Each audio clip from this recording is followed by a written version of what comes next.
Sementara waktu cukup banyak yang mustajab doa. Yang paling masyhur adalah sepertiga malam. Ya, yang hadis Bukhari yang masyhur, kalau tertinggal sepertiga malam Allah Azza wa Jalla turun ke langit bumi. Riwayat Imam Ahmad adalah turun ke tempat yang paling dasar dari bumi, kemudian bertanya kepada para malaikatnya, adakah hambaku yang memohon aku berikan, adakah yang punya hajat aku penuhi, adakah yang bertobat aku terima. Dan sepertiga malam ini teman-teman, cara hitungnya adalah mulai maghrib sampai subuh itu sudah dihitung malam. Jadi kalau maghrib misalnya jam 6 sore, subuh jam 5, berarti totalnya 11 jam, dibagi 3 lah itu, maka itu namanya sepertiga malam. Jadi kalau misalnya kita hitung 11 jam misalnya dibagi 3, kurang lebih 3 jam setengah, anggaplah 4 jam. Berarti kalau subuh jam 5 itu jam 1 malam sudah masuk sepertiga malam. Itulah waktu mustajab doa. Pernah Abdurrahman bin Auf radhiyallahu anhu mengatakan, ya Rasulullah, saya punya hajat tapi belum saya dapatkan. Kata Nabi SAW, hai Abdurrahman, apa kau lupa pesanku? Kata dia, apa itu ya Rasulullah? Kata Nabi SAW, sepertiga malam bangun minta kepada Allah SWT. Yang kedua pada saat sujud, ya, terutama di sholat sunnah, karena sholat wajib ada bacaan khususnya. Di sholat sunnah ini umumnya ulama membolehkan.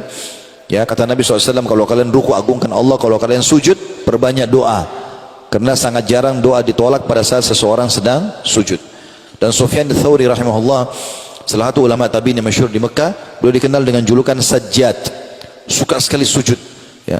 Dan beliau tidak pernah angkat kepalanya dari tempat sujud kecuali hajatnya sudah dia rasakan dikabulkan oleh Allah. Kemudian juga sebelum salam terakhir kalau dalam sholat, ada kurang lebih 23 macam doa yang Nabi SAW ajarkan. Ya, kalau teman-teman sudah hafal, alhamdulillah. Kalau belum, usahakan dihafal.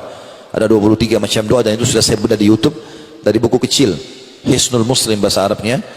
Ya, kumpulan doa Al-Quran sesuai dengan Al-Quran dan Sunnah dalam bahasa Indonesia itu. Ada 132 doa, diantaranya doa-doa sebelum salam ada 23 doa.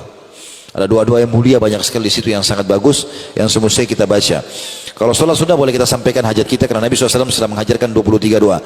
Setelah mengajarkan 23 doa ini kepada para sahabat, beliau mengatakan falyad'u ma yasha. Setelah itu boleh berdoa apa saja.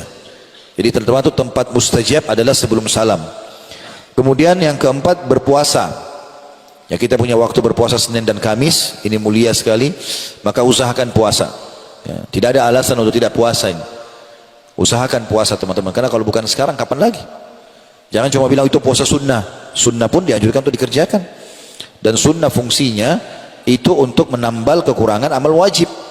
Karena kata Nabi SAW, awal amal dihisab hari kiamat adalah solat. Kalau solatnya baik, maka beruntunglah dia. Kalau rusak, maka rugilah dia. Dan kalau seandainya ada solat wajibnya yang kurang, maka Allah berfirman kepada para malaikatnya, dan dia lebih tahu tentang keadaan hambanya. Dia mengatakan, coba lihat solat-solat sunnah hambaku ini. Kalau ada, dilengkapkanlah solat wajibnya. Dan itu berlaku pada semua ibadah yang lain. Seperti puasa Ramadan dibantu dengan puasa sunnah, zakat dibantu dengan sedekah, haji dibantu dengan umroh. Maka manfaatnya besar ibadah sunnah itu. Nah, pada saat puasa doa mustajab dari mulai sahur sampai menjelang buka puasa. Ada juga hadis yang menyebutkan pada saat menjelang berbuka puasa.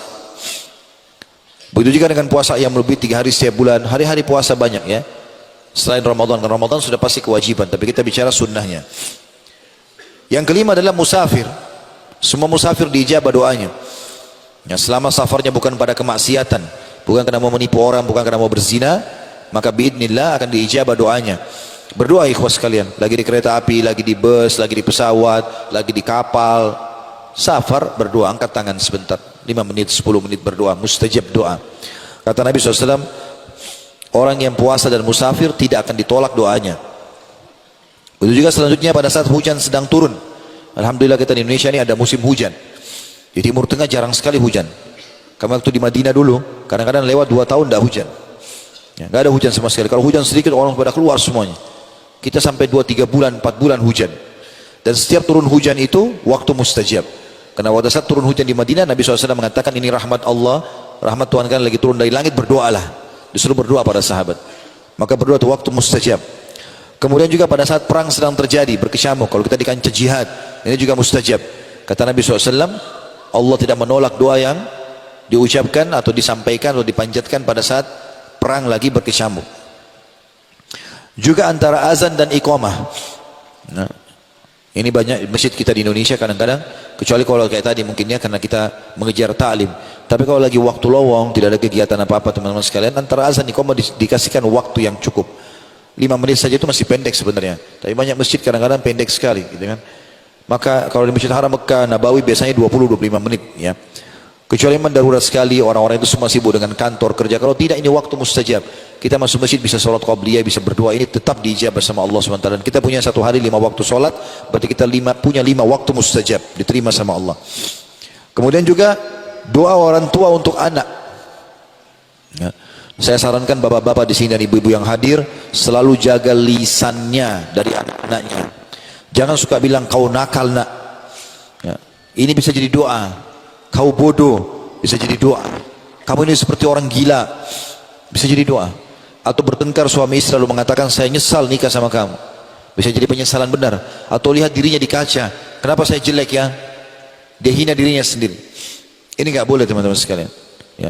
Kata Nabi SAW dalam hadis Bukhari, janganlah seseorang dari kalian memohon yang buruk untuk dirinya, keluarganya, hartanya, sehingga malaikat lewat dan mengaminkan, maka terjadilah itu.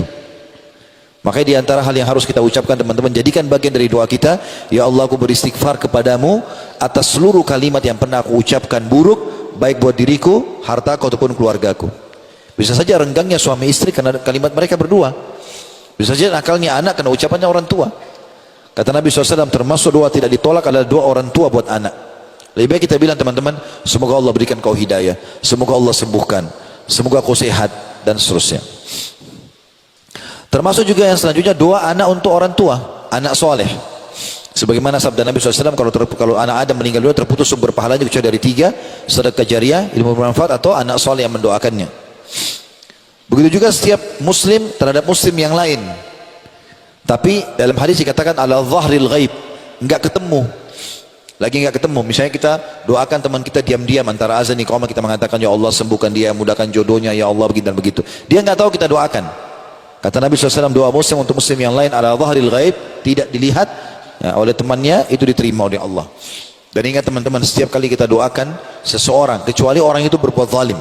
Tapi kalau tidak, apalagi kita cuma hasut saja, iri, maka jangan doakan keburukan. Karena kata Nabi SAW, siapapun yang mengucapkan kalimat doa, maka di atas kepalanya malaikat Allah kirim dan mengatakan walaka mithluhu walaka mithluh. Kau akan dapat yang sama, kau akan dapat yang sama. Jadi kalau kita bilang, kalau saya bilang teman-teman, kalau ada orang kaya, apa yang harus lakukan Ustaz? Doakan, bilang ya Allah tambahkan kekayaan buat dia. Sebenarnya kita sedang doakan diri kita itu. Karena malaikat atas kepala kita mengatakan kau akan dapat yang sama. Orang sehat, ya Allah tambah kesehatannya, ya Allah berkahi. Kami sudah biasa dengar dari teman-teman di Saudi selama kami tinggal di Madinah. Subhanallah, kalau kita ketemu misalnya masuk ke dalam satu rumah, rumahnya besar misalnya, maka kalau ketemu, Masya Allah, rumahmu bagus, kalimat Masya Allah selalu ada. Semoga Allah berkahi buat kamu, semoga Allah tambahkan rezekimu. Padahal orang itu sudah kaya, karena dia tahu dia sedang doakan diri dia. Ada orang pintar, ya Allah tambah kepintarannya. Kita doakan diri kita dan doa malaikat kita pasti dijawab sama Allah. Maka hindari semua kalimat buruk. Kita bilang ya Allah matikan dia, seperti kita doakan diri kita supaya dimatikan juga, gitu kan? Nah, enggak boleh. Kecuali dalam keadaan kita terzalimi, itu baru iya. Kita punya hak untuk mendoakan dia kan? Tetapi ini pun ada solusi. Kalau ada orang berbuat zalim kepada kita, kita punya dua opsi untuk berdoa. Opsi pertama kita bilang ya Allah puntungkan kakinya, butakan matanya, apalah orang biasa jengkel, doain macam-macam. Boleh, boleh. Tetapi ini hanya sekedar doa dendam saja. Allah ijabah, orang itu tabrakan kakinya patah, selesai. Dia nggak dapat apa-apa. Opsi yang kedua ini lebih baik. Kita bilang ya Allah berikan dia hidayah, tegakkan argumentasi padanya supaya dia sadar tentang kesalahannya. Maka kalau dia dapat hidayah dari doa kita, selama dia baik kita panen pahala. Juga kalau kita punya hak dengan dia, dia pasti akan kembalikan. Maka itu lebih baik. Begitu juga teman-teman, akhir waktu di hari Jumat. Ini juga waktu mustajab doa. Ya. Akhir waktu di hari Jumat maksudnya akhir waktu asar. Tapi yang jelas ada dua riwayat yang masyhur.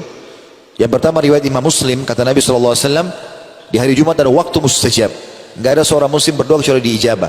Dan itu terjadi pada saat khatib duduk di khutbah kedua sampai diiqamahkan sholat. Makanya semua khatib di khutbah kedua pasti berdoa, karena itu waktu mustajab. Yang kedua riwayat An-Nasai, kata Nabi SAW, tidak ada seorang muslim berdoa di hari Jumat kecuali diijabah. Dan itu berlaku di 12 waktu, maksudnya 12 jam kalau kita sekarang, dari subuh sampai terbenam matahari. Kata Nabi SAW, dan kejar perbanyak doa ya, habis asar sampai terbenam matahari. Ya, artinya dua ini dianjurkan sekali untuk seseorang itu berdoa pada saat itu.